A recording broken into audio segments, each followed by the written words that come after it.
Good morning, everyone. Sorry, this is my first time standing here in front of everyone, so I am very scared and I'll probably stumble a bit, so please bear with me. So, as introduced by Mr. Alphonse, first and foremost, I'll start by saying thank you for giving me this opportunity. It's truly a privilege to be able to share my experience with other people. I'm going to be talking about life overseas because I'm thankful for being privileged to getting the chance of studying in 2 different countries. Well, when I was doing my LLB program, I applied to a UK degree transfer program. So my first 2 years, I did it in Kuala Lumpur, Malaysia, and my last year, I went and finished it in Bristol, the UK. So as I'm talking about my experience, I'm going to be comparing the 2 areas and the experiences that I've gone through in both of them. So we all know that almost all of us dream of going to live abroad or study abroad because of the pictures that we see, or in the movies, the life that people are living. But there is more to it than what we're being shown in the media. First and foremost, I would like to talk about the excitement of getting there. In my personal experience, I was very, very happy. I was ready to leave. I remember I was supposed to leave in December, and I was ready to miss Christmas because I just wanted to go. And each and every day I would check my visa progress to see how it was going, and I was always praying to see if it's done and accepted for me to go. And when I reached there, it was a breath of fresh air because it was the first time I was experiencing freedom. I relate a lot to, sorry, what's your name? Sorry? Scholar. Yeah. I relate a lot to her because my father is also kind of conservative, and I really didn't have the chance of mingling with other people during my early school years.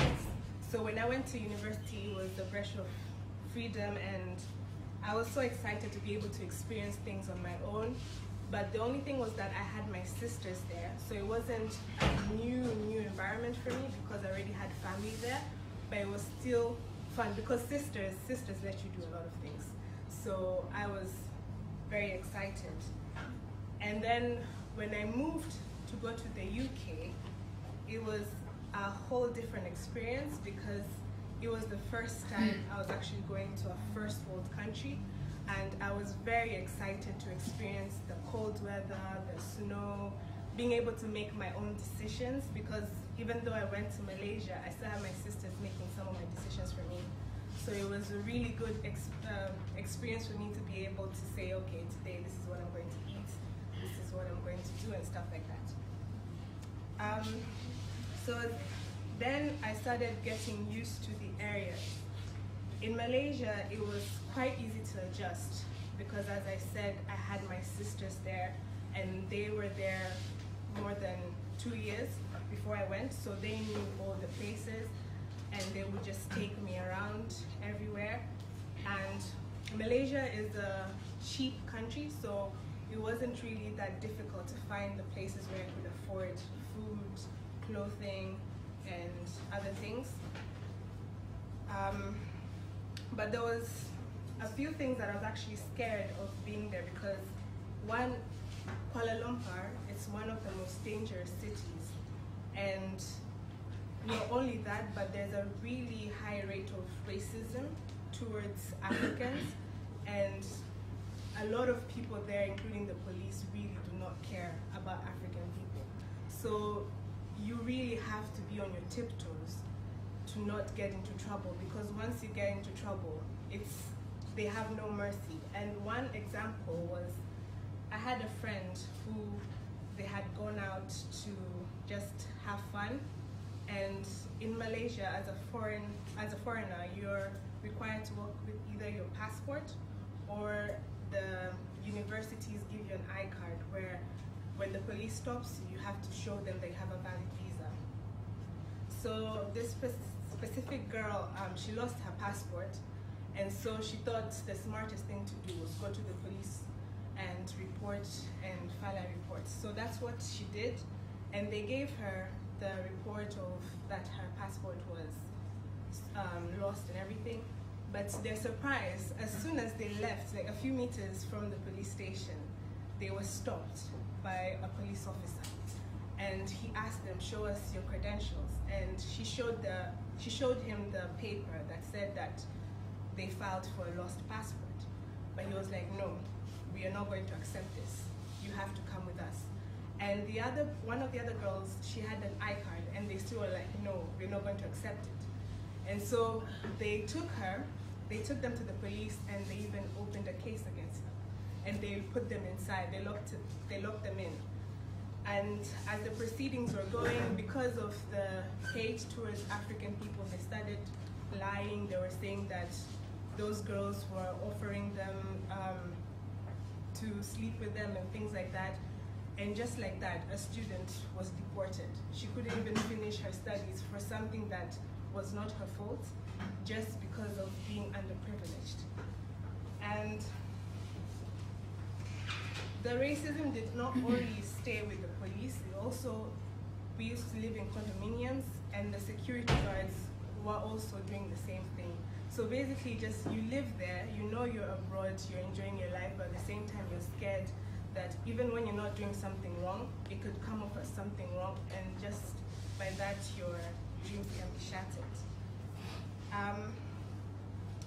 In the UK, getting used to the area, it was a realization of that being living in one of the most expensive countries, there's just a lot of things you have to balance with allowance. Different from here. Here, when some people, when you can live your life and use your money and still know how to get it back easily, but when you're abroad, it's quite harder. You have to really, really practice how to manage your finances. And it was hard for me to be on time for everything. So back home, it's very easy to say I'm coming at 9 and then you show up at 10 and no one will say anything. But there you actually have to be on time. I've missed a lot of appointments because of that. Because I thought maybe I could just tell them, "Oh, there was traffic." And they're like, "No, we don't care. You have to file another appointment and come there some other time." And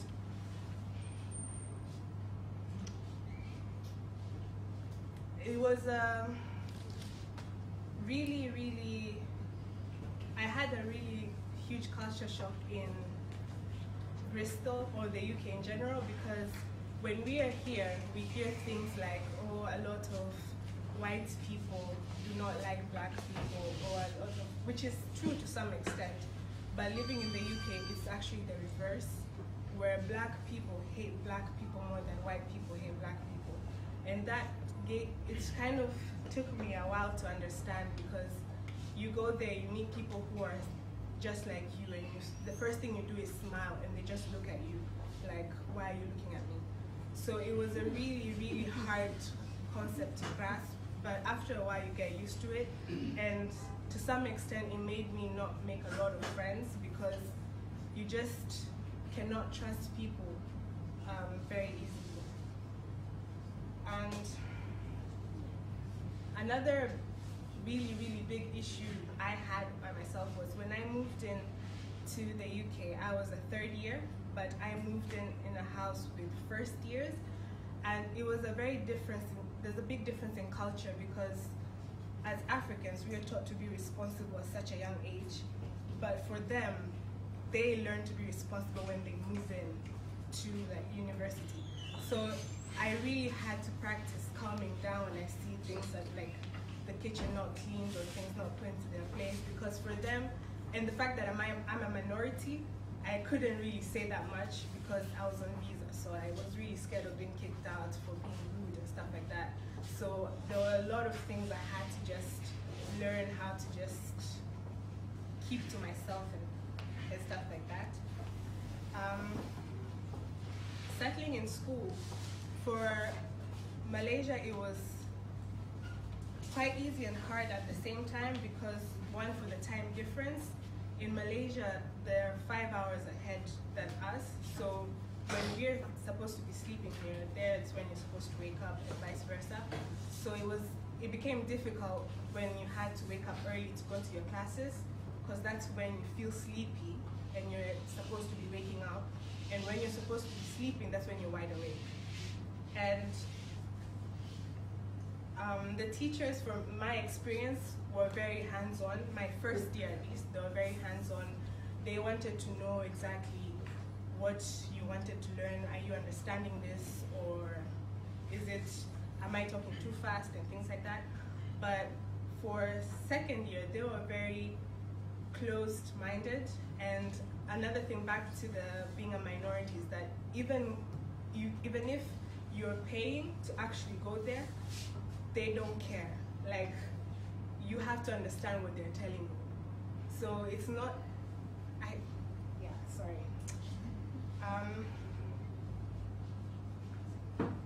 and moving into the UK, it was a really big change for me again, because the campuses were much more bigger, so I had to get used to everything all over again, knowing my lectures, which at some point I gave up because there were a lot of rooms, and to the time I was graduating, there was one room I never knew where it was, so I never bothered going, because like every day you just get lost, and by the time you're there, you've already missed your class.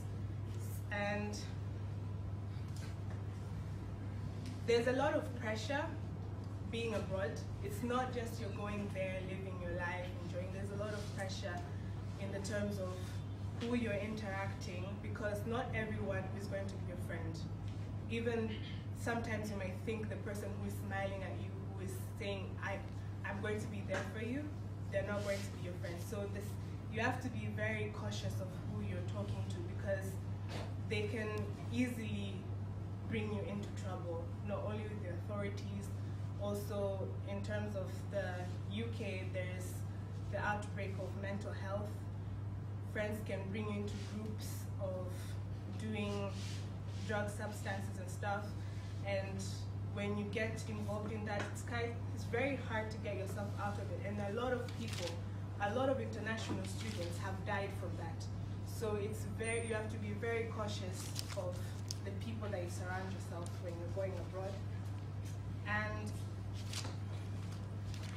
also there's a realization that, different from staying at home, you have a peace of mind that you can live your life how you want to, but even though, okay, you can have your principles and guidelines, but it's not as tight as it is when you go abroad, because you have a lot of things to make sure that you're abiding by, not only the rules, the visa that you're in, if you're studying, the school rules, knowing that you're there to study and that you must finish your course with a certain time, trying to think about the expenses, that you don't feel huge pressure that comes with it, apart from just enjoying the life and exploring and getting to know new places. And there are a lot of difficulties. As I've mentioned, there are difficulties, but some of them are as small as change of weather and foods, because the foods that we eat here are very different from the foods that they have there. And for some people, it can really bring a huge problem to their body weight, how their health is, and things like that. So to just wrap it up, I feel like it is a good thing to be exposed to new places. It is a good thing to be able to know how other people are living and how other cultures are moving about, and being able to get ideas from other people. But at the same time, going abroad is not always the solution, because when you go there, you just realize that you have a lot more restrictions and a lot more limitations than when you're living here in your own country. So that wraps up my short speech. I hope you enjoyed it.